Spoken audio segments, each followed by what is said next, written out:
Hi everyone, welcome back with me Guru Geografi Milenial di channel Geografi Milenial. Di sini kita akan sama-sama mereview dan membahas materi-materi geografi untuk kurikulum nasional K13. Di antaranya geografi untuk sekolah menengah pertama, geografi untuk sekolah menengah umum, dan juga geografi Cambridge International Curriculum, di antaranya AJCSC Geografi, AS A-Level Geografi, dan Integrated Humanities. Kita juga akan mereview dan membahas mata kuliah geografi di perguruan tinggi. Seperti biasa, di setiap video tutorial saya, pada bagian akhir biasanya selalu ada assessment atau latihan-latihan soal HOTS. Untuk itu, teman-teman bisa menjawab dan silakan posting jawaban kalian di kolom komentar. Kemudian kita akan merevise dan membahas bersama-sama. Baik, topik kita kali ini yaitu tentang persebaran flora atau vegetasi di Indonesia dari barat ke timur, yaitu dari Sumatera sampai dengan Papua. Penyebarannya adalah dari barat umumnya didominasi oleh hutan hujan tropis, kemudian diikuti oleh hutan musim, sabana, stepa, dan hutan bakau. Baik, kita akan membahas satu persatu tentang ciri-ciri daripada masing-masing penyebaran flora di Indonesia, yaitu dimulai dengan Indonesia bagian barat, yaitu hutan hujan tropis. Ciri-ciri vegetasi atau flora Indonesia bagian barat diantaranya adalah yang pertama curah hujan tinggi hampir sepanjang tahun. Kenapa curah hujan di wilayah Indonesia bagian barat atau yang memiliki hutan hujan tropis sangat tinggi? Hal ini dikarenakan karena wilayah Indonesia letaknya di lintang rendah, yaitu di antara 0 derajat sampai dengan 23,5 derajat, lintang utara dan lintang selatan. Di mana letak dari tempat tersebut atau wilayah ini mendapatkan banyak sinar matahari yang menyebabkan proses penguapan yang stabil sepanjang tahun. Yang berikut juga karena apa di wilayah hutan hujan tropis curah hujannya sangat tinggi, hampir 9 tahun. Hal ini juga diakibatkan karena memiliki tumbuh-tumbuhan yang heterogen dan hijau 9 tahun. Maka walaupun mendapatkan banyak sinar matahari, di mana tumbuh-tumbuhan tersebut bisa menetralkan suhu atau temperatur melalui proses fotosintesis, di mana rata-rata suhu di daerah tropis atau hutan hujan tropis sekitar 26 derajat Celcius sampai dengan 32 derajat Celcius. Di samping itu juga akibat atau penyebab daripada hutan hujan tropis memiliki curah hujan yang tinggi akibat dari intensitas panas yang tinggi, di mana suhu yang tinggi dan juga penguapan yang tinggi, maka uap air yang dilepas ke atmosfer, khususnya itu di lapisan troposfer, semakin banyak. Nah, kemudian uap air tersebut kondensasi menjadi awan, awan berubah menjadi liquid, dan jatuh kembali ke bumi dalam bentuk hujan. Dan hujan tersebut memberikan kehidupan pada tumbuh-tumbuhan dan makhluk hidup lainnya di permukaan bumi. Selain akibat dari suhu yang tinggi dan juga akibat dari penguapan yang tinggi, juga hutan hujan tropis, khususnya di wilayah Indonesia bagian barat, dipengaruhi oleh angin muson barat atau northeast monsoon, di mana angin muson barat atau northeast monsoon bertiup dari Asia ke Australia melewati Indonesia bagian barat, di mana dia membawa uap air yang berlimpah dari daratan Asia, Laut Cina Selatan, dan Samudra Hindia. Sebelum angin muson barat tersebut mencapai Australia, uap air yang dibawa dari tempat-tempat tersebut kondensasi di wilayah Indonesia bagian barat, seperti Sumatera, kemudian Jawa Barat dan Banten, kemudian Indonesia bagian utara Katulistiwa, yaitu Kalimantan, Sulawesi Utara, dan Gorontalo, yang menyebabkan wilayah tersebut memiliki curah hujan yang tinggi, yaitu sekitar 2000 sampai dengan 2000 mm per tahun. Kemudian yang berikut adalah suhu yang tinggi. Kenapa suhu yang tinggi? Karena kita tahu bahwa Indonesia ada lintang rendah di mana mendapatkan banyak sinar matahari. Dan sinar matahari ini menyebabkan suhu rata-rata Indonesia itu tinggi, yaitu sekitar 32 derajat Celcius. Kemudian akibat dari suhu yang tinggi dan pohon-pohon yang heterogen serta curah hujan yang tinggi, maka juga menyebabkan kelembapan di hutan hujan tropis tinggi. Kemudian pohon-pohon di wilayah tersebut juga besar dan ketinggian bisa mencapai 30 sampai dengan 60 derajat Celcius. Nah, kenapa pohon-pohon di hutan hujan tropis memiliki pohon-pohon yang tinggi, besar, dan ketinggian bisa mencapai 30 sampai 60 derajat Celcius? Karena akibat dari curah hujan yang tinggi, kemudian suhu yang tinggi, dan kelembapan tinggi. Dan juga mendapat banyak sinar matahari. Nah, kita tahu bahwa sinar matahari menjadikan tumbuh-tumbuhan memproduksi makanan sendiri melalui proses fotosintesis, dan dari sini dia mengkonversi CO2 atau karbon dioksida menjadi gula. Kemudian dia melepaskan oksigen sehingga menyebabkan kehidupan buat tumbuhan itu sendiri dan juga makhluk-makhluk hidup di tempat-tempat tersebut. Selain itu juga di dasar hutan merupakan banyak nutrisi akibat dari dekomposisi daripada bakteri dan cacing tanah dari tumbuh-tumbuhan yang lapuk, misalnya kayu atau ranting atau batang ataupun juga daun-daun yang jatuh atau berada di dasar hutan, sehingga menyebabkan nutrisi di dasar hutan sangat banyak, dan ini menjadi sumber makanan yang bagus untuk tumbuhan sehingga bisa tumbuh dengan suburan tinggi. Kemudian yang berikut, tumbuh-tumbuhan di daerah hutan yang tropis hijau sepanjang tahun atau evergreen. Kenapa tumbuh-tumbuhan di hutan hujan tropis hijau sepanjang tahun atau evergreen? Hal ini dipengaruhi karena kondisi iklim dan letaknya di bintang rendah, yaitu sekitar 0 derajat sampai dengan 23,5 derajat lintang utara sampai dengan lintang selatan, di mana wilayah tersebut mendapatkan banyak sinar matahari untuk fotosintesis, supaya kebutuhan nutrisi daripada tumbuhan itu tetap terpenuhi dan sebagai sumber energi. Artinya tumbuhan tersebut memproduksi makanan sendiri. Karena dalam proses fotosintesis, energi cahaya matahari bereaksi dengan molekul-molekul seperti karbon dioksida, kemudian air untuk menghasilkan glukosa dan oksigen. Di mana dari hasil karbon dioksida atau CO2 dikonversi menjadi glukosa untuk dikonsumsi oleh tumbuh-tumbuhan bersama dengan air, sedangkan oksigen atau O2 dirilis atau dilepaskan ke udara untuk memberikan nafas bagi makhluk hidup yang lain termasuk manusia. Kemudian yang berikut adalah tumbuh-tumbuhan di daerah tropis juga heterogen atau high biodiversity. Kenapa high biodiversity atau heterogen? Karena yang pertama benih-benih atau seeds pada tumbuhan tersebut dibawa oleh angin ataupun burung-burung ataupun spesies mamalia lainnya ke tempat lain.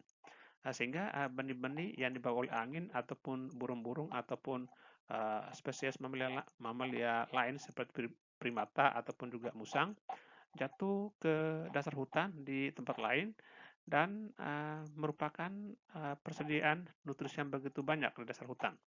Sehingga memudahkan benih tersebut tumbuh dengan subur, kemudian sampai tinggi dan besar, kembali memproduksi makanan untuk burung dan spesies mamalia lainnya.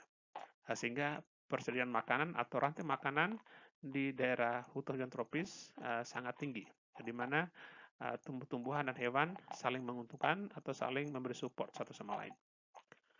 Kemudian yang berikut akibat dari high biodiversity, kemudian kelembapan yang tinggi, kemudian curah yang tinggi, maka pohon-pohon di daerah hutan tropis seperti saya bilang tadi bahwa tinggi dan besar, kemudian sangat lebat, kemudian sangat rapat, dan daun-daun pohon di daerah tropis atau hutan hujan tropis itu sangat lebar dan membentuk tudung atau kanopi. Sehingga kanopi tersebut memblok sinar matahari mencapai dasar hutan dan menyebabkan di dasar hutan itu sangat gelap. Sehingga pohon-pohon yang tumbuh di dasar hutan biasanya kerdil atau pendek. Kenapa? Karena memang mereka tidak mendapatkan sinar matahari untuk proses fotosintesis. Wilayah-wilayah hutan hujan tropis di Indonesia diantaranya bagian barat adalah Sumatera, kemudian Jawa Barat dan Banten, kemudian bagian utara Indonesia atau Katulistiwa di utara Katulistiwa diantaranya Kalimantan, Sulawesi Utara dan Gorontalo, dan wilayah pegunungan Papua.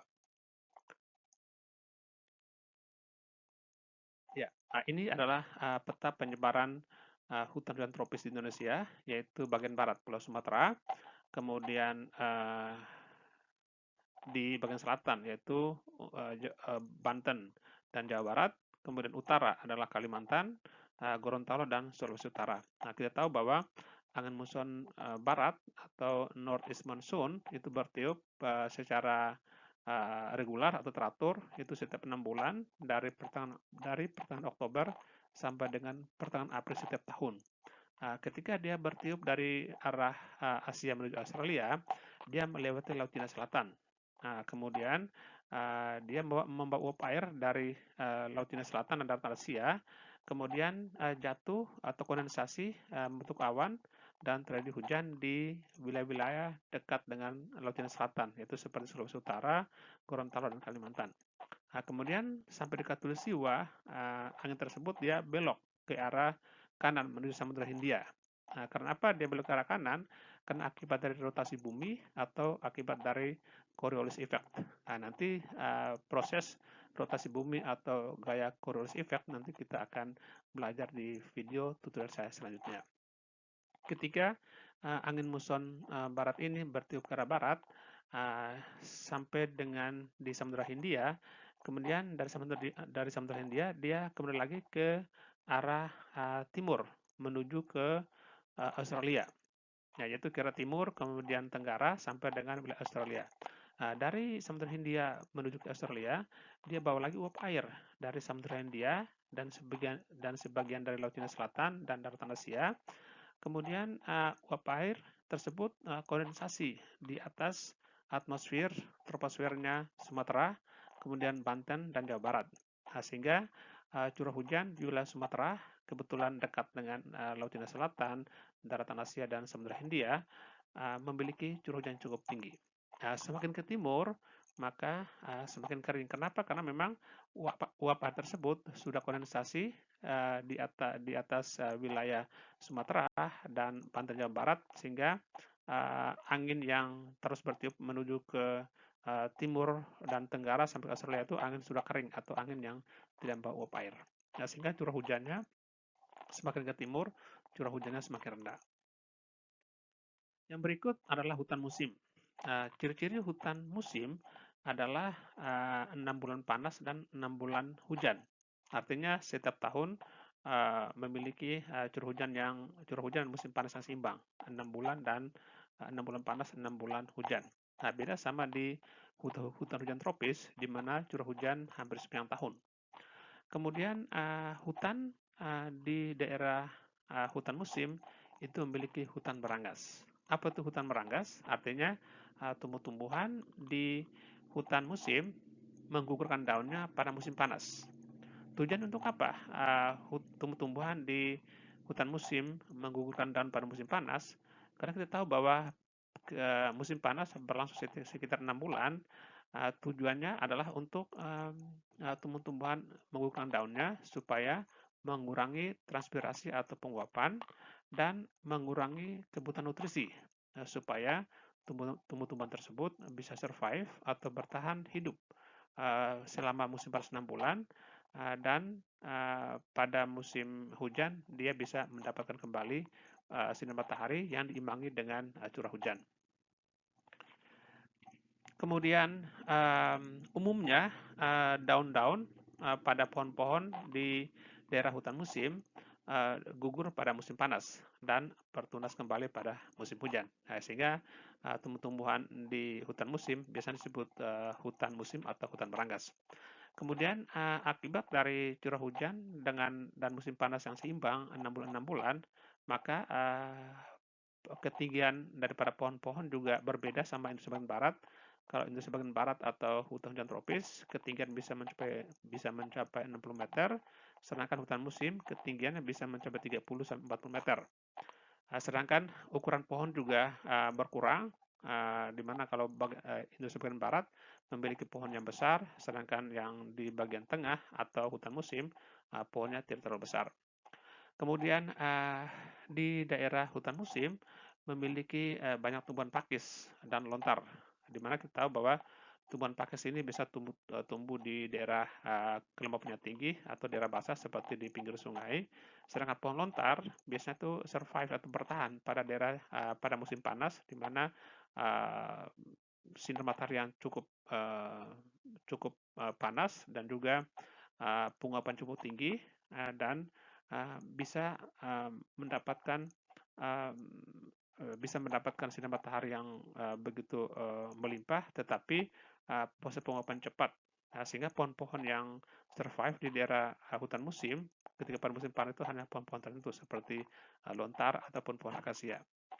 Kemudian jenis tumbuhan juga sama, heterogen, seperti yang ada di wilayah Indonesia bagian barat atau hutan hujan tropis.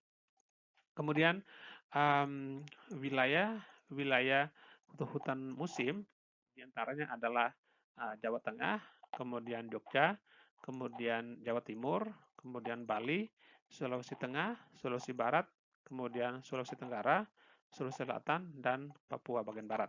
Nah ini apa wilayah-wilayah daripada hutan musim. Artinya pada wilayah-wilayah tersebut, kalau pada musim panas, yaitu sekitar pertengahan April sampai pertengahan Oktober, puncaknya bulan Juli dan Agustus, rata-rata pohon-pohon di wilayah tersebut itu gugur dan jatuh ke tanah. Kemudian yang berikut, persebaran flora Indonesia bagian barat ke timur, yang ketiga adalah sabana. Ciri-ciri daripada sabana atau savana di mana padang rumput yang dikelilingi oleh pohon. Artinya berupa semak belukar, di mana tumbuh-tumbuhan di daerah tersebut didominasi oleh rumput dan juga banyak tumbuhan perdu, di mana tumbuhan perdu ini bisa beradaptasi dengan cuaca panas yang terdapat di daerah savana. Pohon-pohonnya seperti pohon lontar, kemudian pohon akasia. Curah hujan di wilayah tersebut sangat rendah, sekitar 500 sampai dengan 750 mm per tahun. Kenapa? Curah hujan di daerah sawana sangat rendah.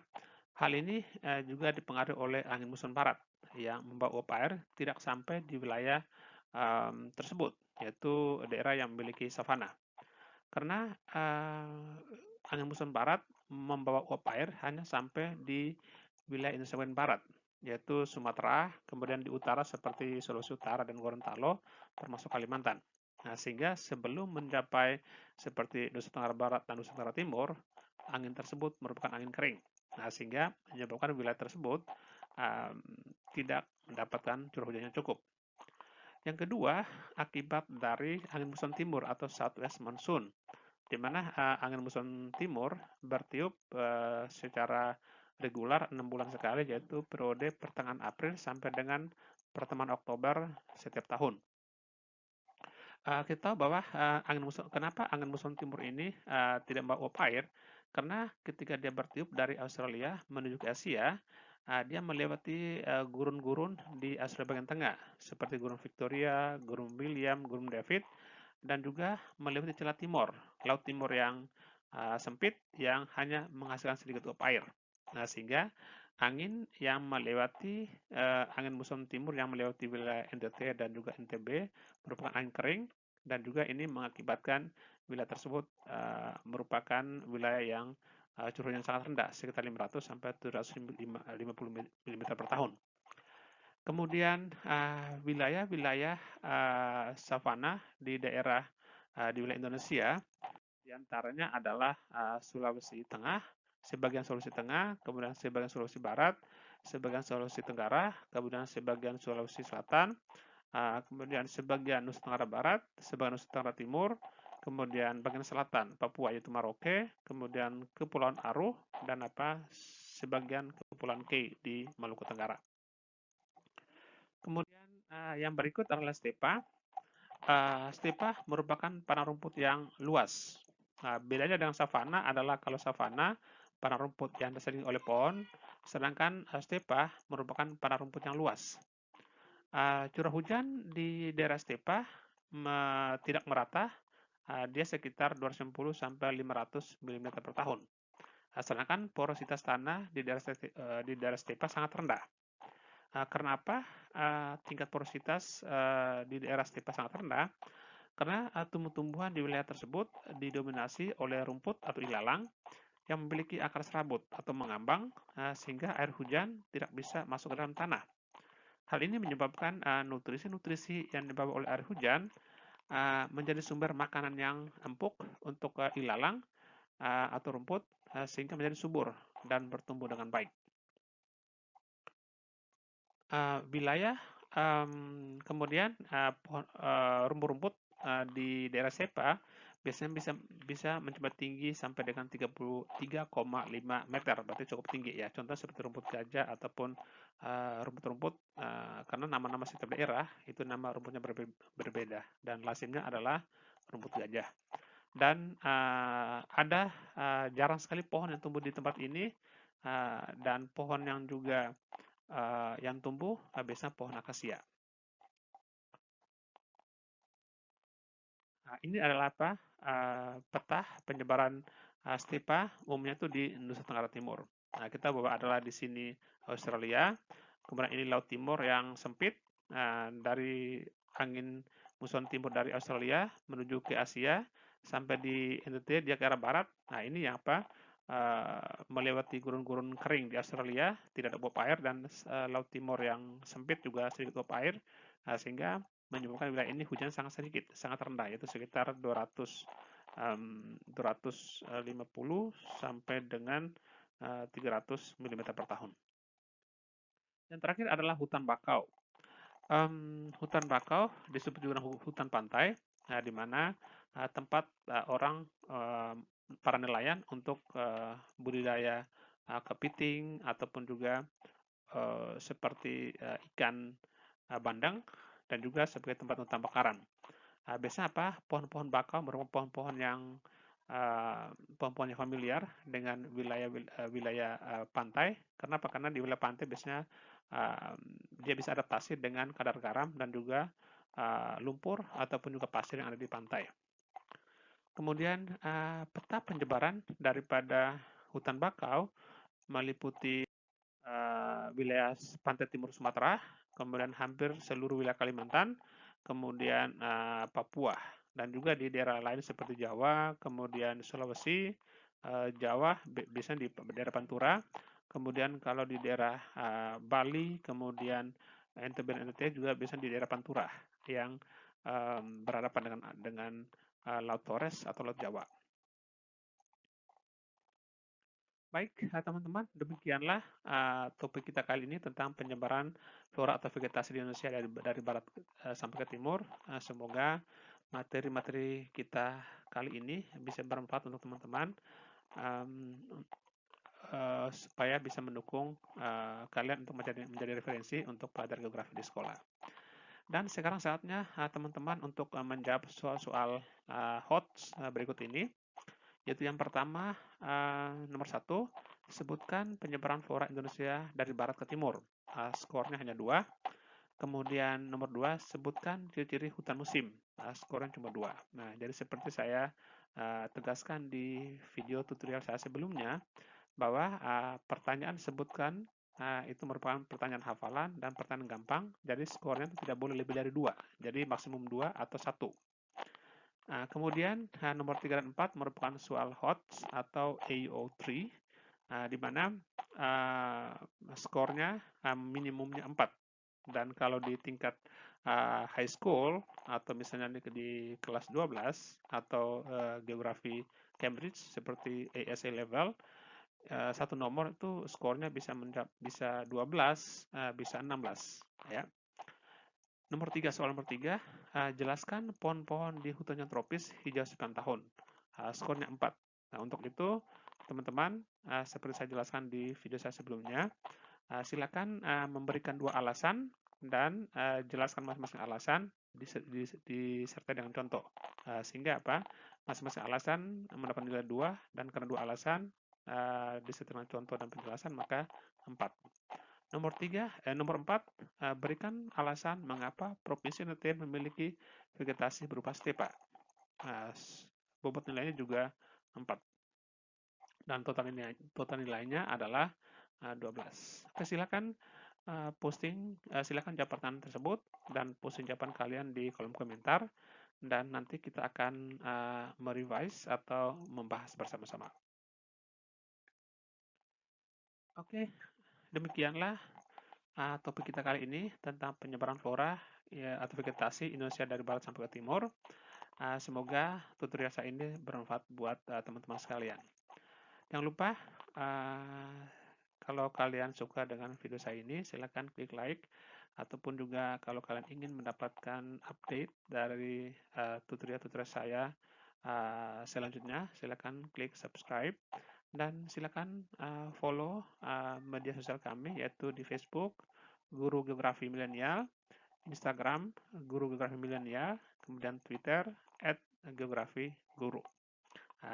Nanti kalau kalian follow di sosial media kami, mungkin juga kalau kalian mungkin tidak dapat update dari YouTube atau notifikasi, kalian juga bisa mendapatkan notifikasi dari Facebook atau Instagram atau Twitter, karena saya akan update di sosial media saya setiap kali saya upload video. Baik, terima kasih, thank you, gracias, vielen Dank, and see you next time. Bye everyone.